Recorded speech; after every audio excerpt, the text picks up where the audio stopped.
Okay, so we have the world, the King of Wands, and the Queen of Pentacles. So there's something between these two people here. We have a male and a female. We could have a water sign, we can have an earth sign, we could have someone that is more outspoken and fiery and, you know, energetic, right? And we can have another person here that is more grounded, peaceful, more slow moving as pentacles move. But in between them, we have the world. And that's an interesting card to have in between these two figures here. There's some sort of path in between them. So let's see what's going on with the world. We have the Four of Wands. And what else? What about this? The Four of Wands and the Ace of Swords. So there is a truth to be spoken between these two people here with the Four of Wands and the Ace of Swords and the World card. So we have the Emperor at the bottom of the deck. Somebody wants to invest. Now, these could be two people that are looking to invest, or it could be someone out of these two that are looking for the world with one another. To clarify the World card, we have the Ace of Swords and the Four of Wands, which signifies communion, coming together. It could be marriage, it could be celebration, it could be friendship, it could be building a home. We have the Four Wands, which represents stability. So there's a truth to be spoken, a truth coming out with the Ace of Swords. It's all about a truth, a new truth being spoken aloud about the world and the Four of Wands. Someone wants a life with you. Someone wants to go to the distance. We have with the World card, right? The world is like going the distance with somebody. Investing to have this full circle effect occur between these two. Now we have the King of Wands, and I like to also look at the artwork when it comes to the cards together, because obviously every card means something, and then when they're together they can mean a whole different thing. But we have the Queen of Wands facing inward at the world, and we have the King of Wands facing outward. That could represent something here in this dynamic. What's going on with the King of Wands? Okay, so this popped out immediately, the Ten of Swords. The King of Wands is going through something, I want to say extravagant for some reason. There's a lot of heartache. There's 10 swords in this guy's back, right? This guy has been through it. He's recently gone through some sort of upheaval in his life. That might be a reason why this king is looking away. He's looking away because he's hurt. He's hurt. He's not healed. And that's why he's looking away from the world where he actually is sharing this energy between this person and the Queen of Pentacles, right? The Queen of Pentacles is like, yeah, I want to invest. I am the Queen of Pentacles, which is, she is in her own right. She is accomplished. She is someone that has invested a lot of time and consideration into her life and has invested wisely. She's the queen. She sits on her throne and she looks at her surroundings with awe and also gratefulness. Every pentacle means something to this woman, and now, you know, she's looking to invest in this World card, or she's looking at this World card and being like, yeah, this is the next step for me. How do I get to 21? Right? This king over here is also involved in some sort of way, and there is a truth of marriage and connectedness with these two, but for some reason this king is very hurt. Let's see what else with the King of Wands. The Seven of Cups is all about illusions, delusions. They're cups, so it's about love, right? So there's illusions or delusions about love. If you can look into each of these cups, there's a lot of dreams that don't become reality. I think this person has been hurt with the Ten of Swords here with some sort of illusion that this man once had regarding love. Now, when you look at all these cups, there's a lot of tricks in these cups. They're not cups of water.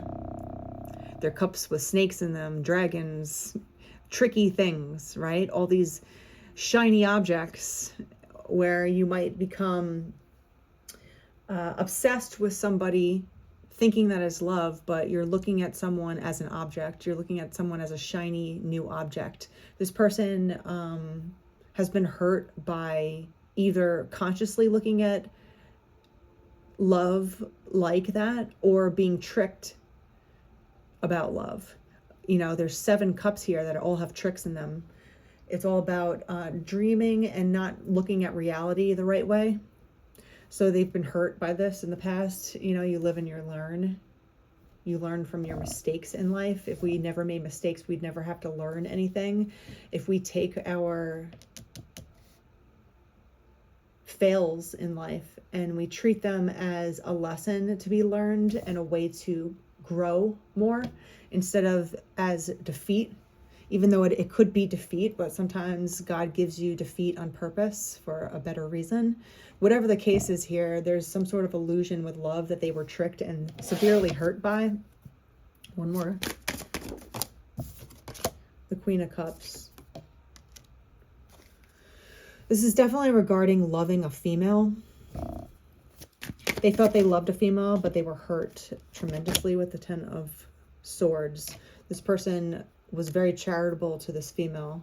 This person thought that if they gave to this female, they gave their heart like fully, right? You know, they gave everything for this person. And she basically backstabbed him in the end. So now this king is looking away from where he's going, the world. He's looking away from the truth of what he wants.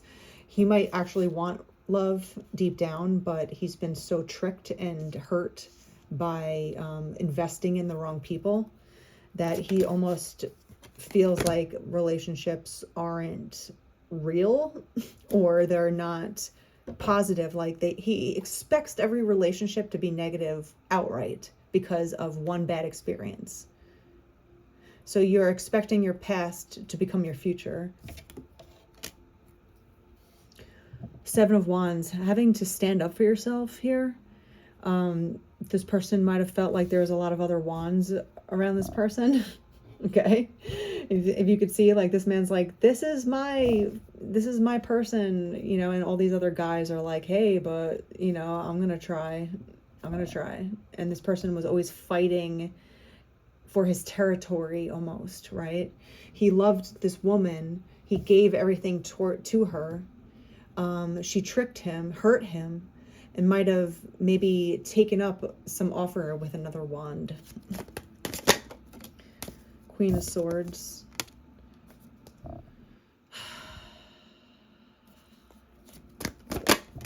And Death. He's done with tricky females. He's done with mind games. He definitely was put to death in a sense when it comes to love, because he was tricked so bad that he got so hurt by this. Mind games, mind trickery, mind fuckery. Especially after giving himself so much to this person, but becoming completely illusioned by what was actually happening in real life, right?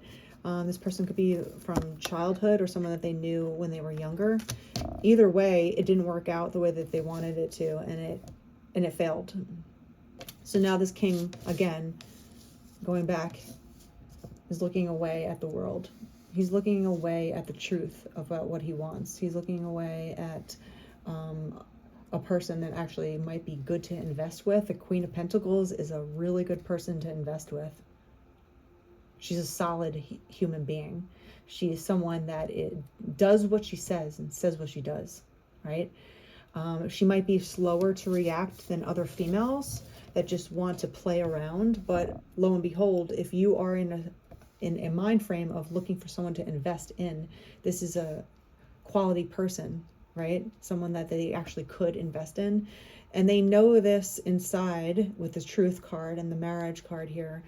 But again, he's looking away because he's been hurt previously by mind games, by having to stand up. There might be some cheating involved. Whatever the case is, this person, this king, gave himself away to the wrong person. And now he believes in his own mind that every relationship that he gets in will fail. Every relationship that he tries with is a trick.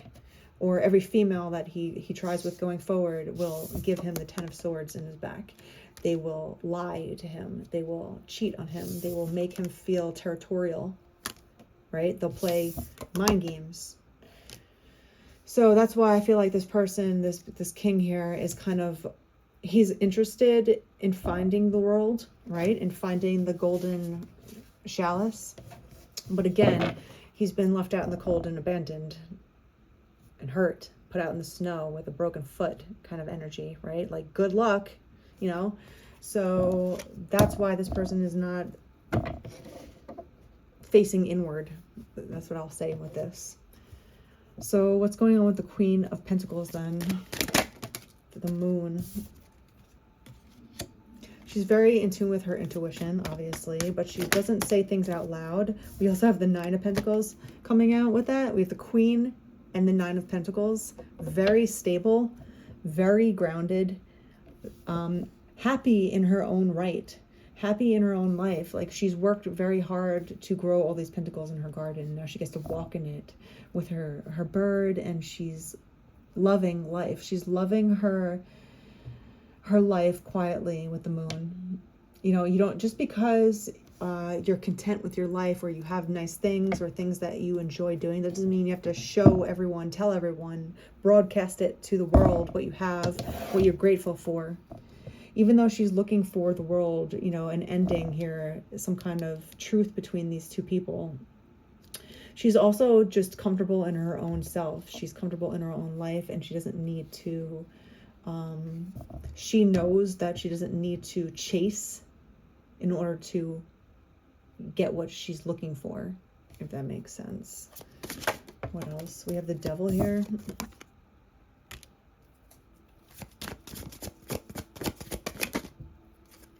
The Seven of Pentacles. She's highly fixated on growing and investing in herself. There's so many pentacles on the Queen's side. It's all pentacles. And the Knight of Cups. So even though she's interested in love and she's looking for real love, she's not willing to give up her standards, I'm going to say, for it, right? These are all pentacle cards with her, and she's highly fixated on it with the Devil card, right? She's highly fixated on her groundedness. She's highly fixated on her stability in life, where she's going. She's planned, she's calculated, she makes steps forward in the direction of where she wants to go. Even though she wants the Knight of Cups, she wants that love, she wants romance or some sort of sweetness in life with another person, by herself, she's content. And she's highly attuned to what she wants with the Moon card. You know, she's highly attuned to her intuition. She's highly attuned to sneakery, people playing around with her mind games, you know, liars, sneaksters, Page of Cups and the Knight of Cups. She's highly attuned to people that will just love bomb her just for the sake of getting in her pants fast. But she knows, as the Queen of Pentacles does, that pentacles rotate slowly. And life moves slowly like the earth does. The earth moves and rotates slowly. Love grows in a steady, secure, and clear state. And that's how she looks at love. So when someone flippantly flirts with her, Page of Cups, or love bombs her like the Knight of Cups would, you know, but deep down inside they're just trying to trick her into thinking that they actually care about her, she knows better because she moves slow. She's willing to judge situations no matter how infatuated she might be with someone, or how much she might like somebody. She can tell the difference between interest and love bombing. She could tell the difference between someone that's looking to become her friend, her confidant, her other, her partner, her lover, versus someone that's just trying to see if she's available at 11 o'clock at night, or she's willing to drop her standards after a week of love bombing, or she's willing to drop her pants, right, after a very short period of getting attention from a flirt, right? She knows better. Because when you move slow, the truth reveals itself. Because everyone could put up a front for a week. Everyone could put up a front for a couple of months. But after a while, our masks fall, and we start to see each other or human beings as the true selves that they are. When you really get to know someone, you take it slow on purpose, not just because you're trying to stamp out any fire, any romance, or any of that. It should grow like a fire. It starts with a spark and it slowly grows into a big flame. And if you keep fanning the flame will last forever. And it's not this quick blow up of a flame that easily blows out. Yeah? She doesn't want to be caught up at night like worrying about a guy that's just a fuckboy, right? She doesn't want that anxiety of mind games, of players, of people that are just trying to get in your pants. They pretend that they're interested in you, but then they don't follow up. After a while, the masks fall and you start to see that their intentions were not as they once appeared to be, right? We also have the Emperor coming out again with the King of Pentacles, and now the Eight of Pentacles. There's so many Pentacles on the Queen's side.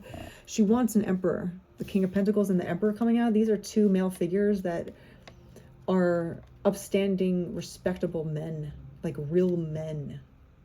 Like a man that stands by his word, that has clear intentions when he involves himself with somebody. These are two types of men that are, we have 17 on the clock. These are two types of men that invest wisely.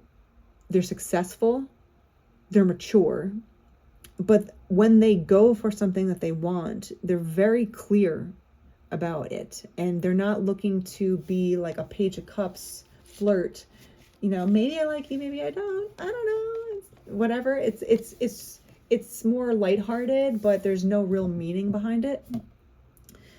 She's looking for something more like that. These two men are very investment worthy individuals. They're actual full grown men, right? They're not little boys playing around with people's feelings. She's willing to judge that wisely so she can stay away from that energy, the Nine of Swords. No one wants to stay up at night wondering where their other person is at, or why they're doing certain things, or why they haven't contacted you, or whatever the case is with like people that fuck around. You're always in a state of worry and paranoia almost, because now you are always wondering what's going on. Like, who wants the stress of that, right? So there's two people here that are discerning in their own right for two different reasons, but there's a truth between them with the world here and love. One person has been burned from mistakes and illusions about love, being tricked by love. The other person is just more discerning with fuckery, right? And doesn't like to play games with little boys. The Queen of Pentacles is never gonna entertain a little boy. No, it's not even worth it. It's not even fun, right? She's going to isolate it immediately. She's going to just be like, put it out to the cold, be like, no thanks. Like, thanks, but no thanks. I'm flattered that you're looking in my direction, but you just want to use me and make excuses like you're the victim. No thanks. So there's two people that have a chip on their shoulder, basically. But in between them, there's like this world and Four of Wands. So let's look at this truth. What is the Ace of Swords with the Four of Wands about?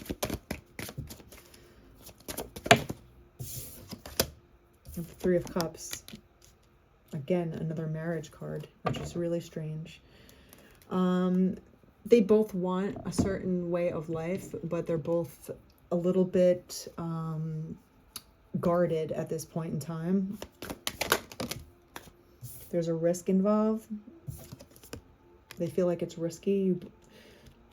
These two people feel like it's risky.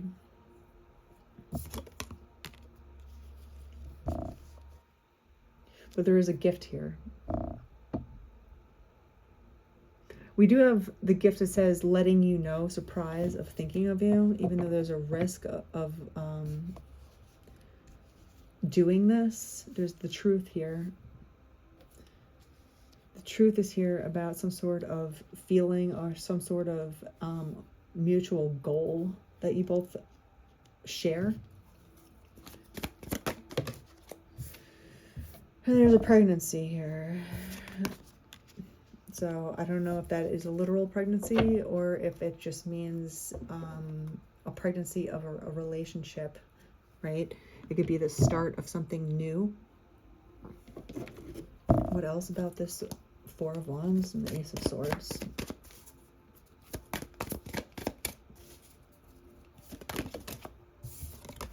Hide away.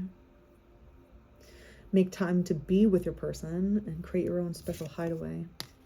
This person might want to talk to you, 2112 on the clock. They feel like they need to talk to you, even though it feels unsafe. What else? They feel like there's a void, and you have to talk to one another in order to get rid of the void between these two people. These two people both want the same thing, but they both have chips on their shoulders for different reasons.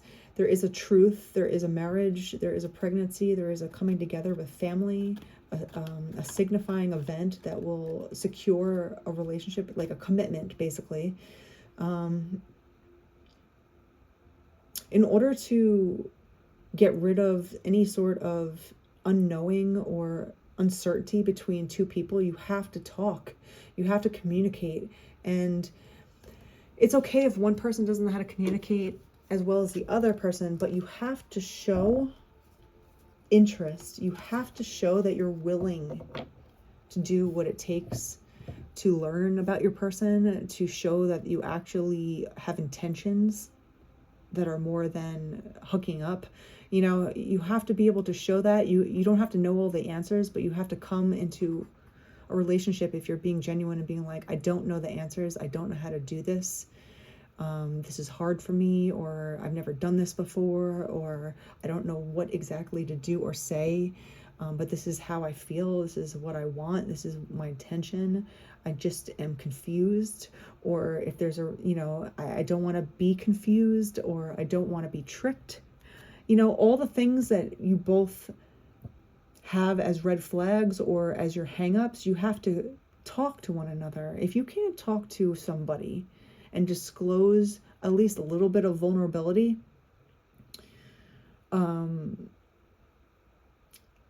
what potential do you have in relationships at all?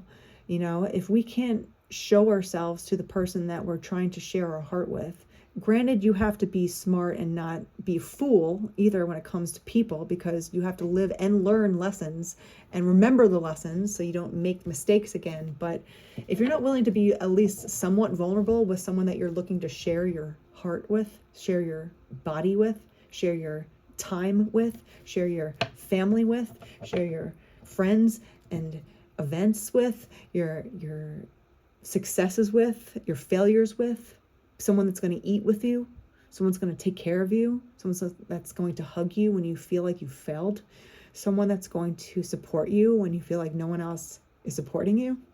That kind of love and support doesn't come naturally. You build on it, you grow from it. You have to build the building blocks of a house. You don't just snap and have a house one day. You build it one brick at a time.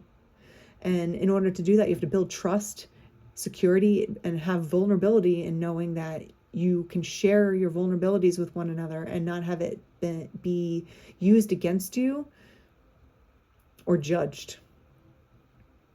And when two people can come together and speak the truth with respect, don't forget that you need respect with the truth, because if you just speak the truth with no tact, you're an asshole. But if you can speak the truth fully and be genuine and still be kind while you're delivering your truth to somebody, it's very powerful, because when two people can do that and share good and bad things, right? But they have the freedom to say what they need to, the space to say it without being cut off, and someone listening, like truly listening on the other side, where they're listening for a reason. You're listening to learn and grow, to help your other person. And if two people do that together, then the sky is the limit, and the love grows, and it doesn't stop growing, because you're constantly feeding, you're constantly watering love and respect for one another. Respect isn't agreeing all the time. Respect is learning to treat each other kindly when you don't agree on something, because you're not fighting against each other. You're both working together towards a solution. So it depends on how you look at disagreements, arguments, communication. A lot of people just think communicating in general is arguing, so again, all these relationships will fail. You'll be tricked because you don't know the answers, because you don't talk to one another, or there's a lot of mistakes and misconceptions that happen when you don't talk to one another and say the truth, because you start filling in the blanks yourself. And we all know that it's a disaster waiting to happen when you have to fill in the blanks yourself, because our brains always look for the worst scenario, or our brains will just fill in the answer of what we think we already know. Find out for yourself. Find out the real truth, and then make your decisions. But it looks like there's a truth about marriage, relationships, love here, where you both have a similar outlook of what you want, but there's two different problems here.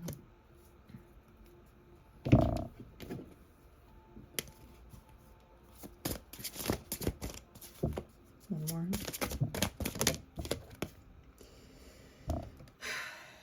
So it just has we have the glorious breath card coming out. Inhale, the wonder of life. Exhale and relax into the fullness of your true self. Sometimes if you feel overwhelmed with not knowing the answer, we start to breathe shallow breaths on purpose. We constrict our breathing when we're stressed out, or when we're uptight, when we're mad, whatever the case is. So sometimes just taking a deep breath or 2 or 5 before you communicate, especially when you're trying to have a important conversation with someone, to remain grounded, to remain breathful. And when you start to feel overwhelmed or anxious or mad, or you start to pop off real quick, just take a few breaths before you answer somebody. Take a few breaths before you ask someone a question that might be angrily, constructed. Take a few breaths before you do any action, so you remain steady and focused on what you're trying to do here. Because a lot of times people will get overwhelmed with their emotions when they're trying to say something important. It gets bent way out of shape, because now everyone's starting to get hyped up with emotions. They start flying all over the place, and then people say things or do things that they normally wouldn't have said or done if they weren't angry or they weren't overwhelmed at the time. So it's about breathing through problems here. What I'm seeing with these two people, one is avoidant because he feels like he's constantly hurt, and then it's like a self-prophecy of thinking that every relationship is going to fail and be tricky, because he's almost expecting it to happen before it happens. And then we have a female that is very well grounded and has done a lot of inward work, right? She's very in tune with her emotions and intuition, but she's not getting a lot of solid offers as the Queen of Pentacles. She's not playing around with fuckboys or little flirtatious Page of Cups kind of atmospheric you-around kind of things, right? But again, these two people share something inside that is very similar. It's just, are they willing to take the chance to communicate about it the right way and work through any sort of unsaid issues, or are they just going to avoid each other and have this truth, have this celebration of coming together, have this marriage of what they want with the World card here, fail? And again, in order to build a foundation, the Four of Wands represents a foundation. You need all 4 sides to be sturdy. You can't have one leg that's broken or mismatched. It won't be steady enough. So in order to come together and get what you're both going for, the World card is like the end all be all of like, if my dreams could come true, this is what I would want. This truth right here is really important to talk about, because even if the two people come together and they don't have the same outlook of what they want, at least you'll find out by communicating